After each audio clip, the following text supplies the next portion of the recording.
नमस्कार दोस्तों, आज हम ह्यूमन रिप्रोडक्शन के बारे में जानेंगे।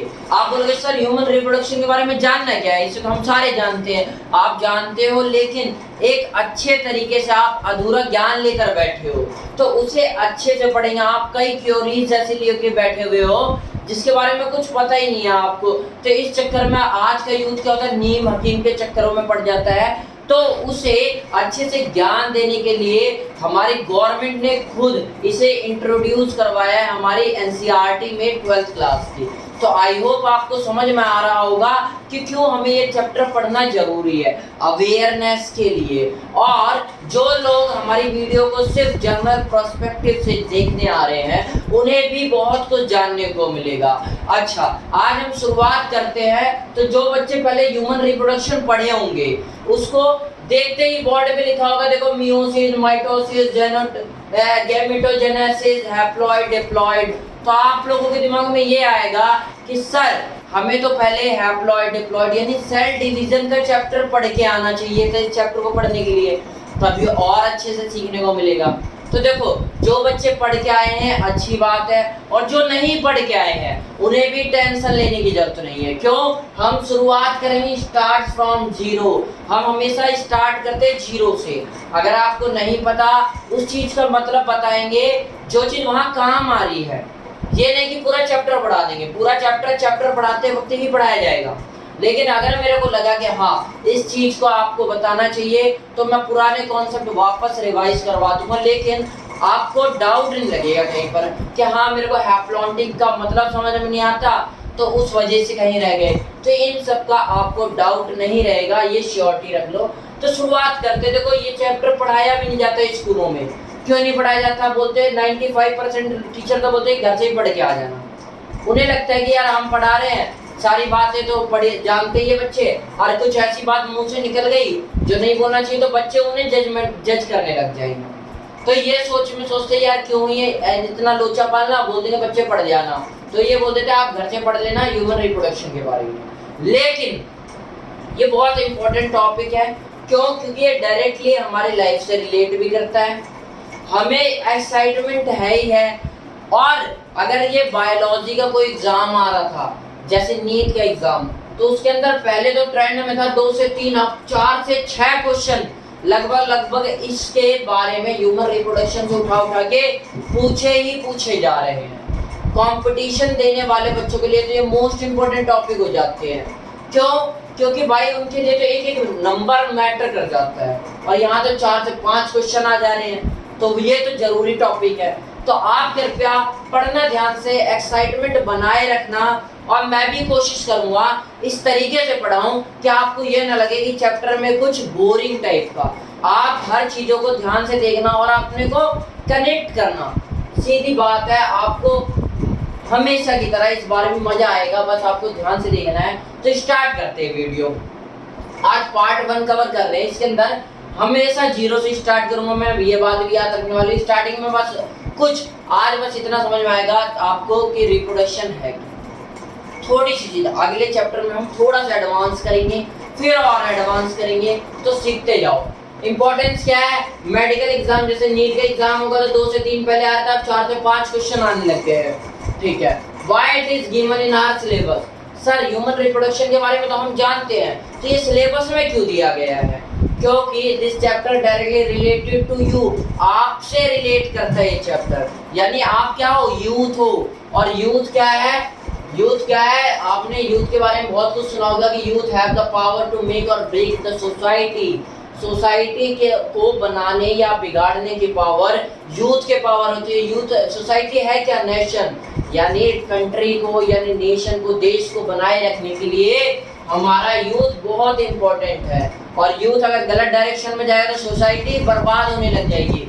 तो सही डायरेक्शन में ले जाने के लिए government want to aware you about reproduction.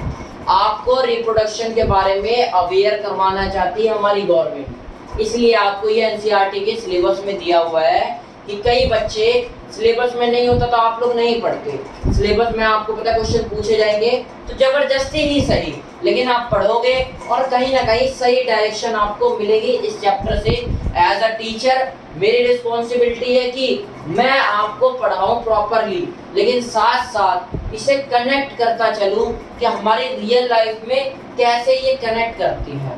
आपको इंटरेस्टिंग भी लगेगा। शुरुआत करते हैं, रिप्रोडक्शन पढ़ रहे हैं, यानी ह्यूमन रिप्रोडक्शन और रिप्रोडक्शन।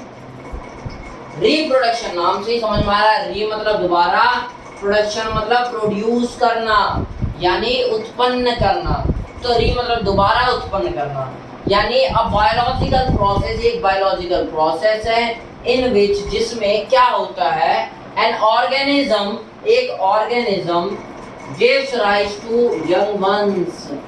क्या करता है, एक ऑर्गेनिज्म, लेकिन इसका मतलब ये नहीं है कि एक ही ऑर्गेनिज्म, एक ऑर्गेनिज्म हो सकता है दो पेरेंट मिलके काम बनाओ, या फिर एक से एक भी हो सकता है। तो बायोलॉजिकल ये क्या है, रिप्रोडक्शन का मतलब एक बायोलॉजिकल प्रोसेस जिसमें एक organism rise to young ones, नया ऑफस्प्रिंग देता है। यंग वंस मतलब बच्चे, जिसे हम ऑफस्प्रिंग बोलते हैं। सिमिलर टू इटसेल्फ, बहुत जगह एनसीईआरटी में भी लिखा है सिमिलर टू इटसेल्फ। इस शब्द का मतलब समझो, इस शब्द का मतलब है, एनसीईआरटी कहना चाह रही है कि हाथी का बच्चा जब हाथी पैदा करेगी, हथनी बच्चे को, तो हाथी ही पैदा करेगी, ये नहीं कि कुत्ते की नस्ल को जन्म दे देगी। जब शेर अपने बच्चे पैदा करेगी, शेरनी, तो शेर को या शेरनी को ही जन्म देगी, ये नहीं कि कबूतर को जन्म दे देगी। इसलिए सिमिलर टू इटसेल्फ कहना चाहते हैं। और मैं आपको एक चीज और ऐड करके बताना चाहूंगा, but genetically distinct from the parent organism. जिन पेरेंट ऑर्गेनिज्म से या तो एक ने दिया है या तो दो मिलकर बनाए हैं, जो भी ऑफस्प्रिंग आया है, तो इन दोनों से जेनेटिकली डिस्टिंक्ट होंगी, अलग होंगी, ये चीज याद रखना। ये इससे कंफ्यूज कर रहे हैं, सिमिलर टू इटसेल्फ, तो जेनेटिकली भी सिमिलर, जेनेटिकली अलग होगी। और ये ज्यादातर किस में होता है, सेक्सुअल रिप्रोडक्शन में, सेक्सुअल रिप्रोडक्शन। देखो, मोस्ट ऑफ द ऑर्गेनिज्म जो धरती पे वो सेक्सुअल रिप्रोडक्शन करते हैं, यानी प्रकृति जो नेचर है हमारी, उसने सेक्सुअल रिप्रोडक्शन को ही सिलेक्ट किया। क्यों, ये वेरिएशन लाता है, यानी वेरिएशन मतलब क्या है, इवोल्यूशन के प्रोसेस में ये काम आ रहा है, वेरिएशन लाएगा। तो क्या होगी, सर्वाइवल ऑफ द फिटेस्ट, क्या आपने बात सुना होगा, जो फिट होगा, ज्यादा वेरिएशन के बाद जो फिट निकलेगा सबसे ज्यादा वो सर्वाइव करेगा, बाकी सब एक्सटिंक्ट हो जाएंगे। तो कहने का मतलब क्या है, अगर दो टाइप के रिप्रोडक्शन पढ़ रहे हैं हम, एक तो सेक्सुअल और एक एसेक्सुअल, सेक्सुअल और एसेक्सुअल और सेक्सुअल। तो सेक्सुअल में क्या होगा, टू बाई पेरेंटल होंगे, दो पेरेंट्स मिलकर ऑफस्प्रिंग को जन्म देंगे। एसेक्सुअल में क्या होगा, एक ही ऑफस्प्रिंग को जन्म दे देगा। इसके अंदर कम वेरिएशन होगी, इसके अंदर वेरिएशन ज्यादा होगी। तो चांसेस ऑफ सर्वाइवल किसके ज्यादा है, सेक्सुअल रिप्रोडक्शन के। इसलिए मैक्सिमम रिप्रोडक्शन सेक्सुअल रिप्रोडक्शन के द्वारा किया जाता है नेचर में। तो आई होप आपको बस आज की क्लास में जो जो चीजें सीखनी है उसमें से सिर्फ एक चीज अभी तक आपको सीखनी है कि सिमिलर टू इटसेल्फ, एनसीईआरटी के कहने का मतलब है कबूतर जन्म दे रहा है तो अपनी जैसे कबूतर कबूतरनी को ही जन्म देगी, कबूतरनी। अगर कोई शेरनी जन्म दे रही है तो वो शेर या शेरनी को ही जन्म देगी, ना कि ये लेपर्ड को जन्म दे देगी या फिर कुत्ता को जन्म दे देगी, ऐसे नहीं करेगी। अगर कोई हाथी जन्म दे रही, हथनी जन्म दे रही है तो हाथी या हथनी को ही जन्म देंगे, ये नहीं कि वो कबूतर के बच्चों को या मुर्गे के बच्चे को पैदा करने लग जाएगी, ऐसा नहीं होगा। ये कहना चाहती थी एनसीईआरटी। इसी के कॉन्टेक्स्ट में लिख दिया कि यानी कहने का मतलब सिमिलर टू इटसेल्फ का मतलब ये नहीं है कि जेनेटिकली सिमिलर होंगे, जेनेटिकली डिस्टिंक्ट होंगे। ये एक पकड़ने वाला पॉइंट है। आगे सेक्सुअल रिप्रोडक्शन है क्या, इसके डेफिनेशन सीखो। Sexual reproduction is a mode of reproduction, एक रिप्रोडक्शन यानी बच्चा पैदा करने का तरीका है, involving the fusion of haploid female gamete. Fusion होना यानी फ्यूज होगा किसका, haploid female gamete and haploid male gamete. समझ रहे हो क्या बोला मैंने, fusion of haploid male gamete and female gamete. अच्छा, मेल गैमेट आपको पता है, मेल गैमेट ऐसे सांप की तरह होता है, पूंछ भी होगी और थोड़ा सा कवरिंग होगी। फीमेल गैमेट ऐसा होता है गोल अंडाकार शेप का, इसीलिए इसे शुक्राणु और इसे अंडाणु बोलते हैं। अंडाणु नाम से समझ में आ रहा होगा। अच्छा, अब मैंने क्या बोला, हैप्लॉइड। याद रखना गैमेट हमेशा हैप्लॉइड होते हैं। गैमेट जब मिलते हैं तो ये क्या बन जाते हैं, गैमेट प्लस गैमेट, ये भी एन है ये भी एन है, मिलके क्या बना देते हैं, जाइगोट। और एन एन मिलके 2n मिल जाए। सर बिल्कुल ही ऊपर से चला गया, ये n क्या आता है, n क्या आता है और ये 2n क्या था, समझो बात। मैं आपको हैप्लॉइड का मतलब समझा रहा हूँ। हैप्लॉइड मतलब होता है एक ऐसी सेल, एक सेल है, इसके अंदर न्यूक्लियस भी होगा। न्यूक्लियस के अंदर आपने पढ़ा होगा क्रोमोसोम भी होंगे। क्रोमोसोम आपने पढ़ा होगा ऐसे ऐसे, है ना। आपने इतना पढ़ा होगा, न्यूक्लियस सेल है, सेल के अंदर न्यूक्लियस है, न्यूक्लियस के अंदर क्रोमोसोम है। तो ये क्रोमोसोम अगर ऐसे देखो, दो सेल बना दी मैंने, फर्क देखो, एक सेल के अंदर क्रोमोसोम ऐसे पड़े हुए हैं और दूसरे के अंदर ऐसे पड़े हुए हैं, तो आपको फर्क नजर आ रहा है। यहाँ पे क्रोमोसोम पेयर नहीं हो रखा, अनपेयर्ड क्रोमोसोम है, यहाँ पेयर्ड क्रोमोसोम है।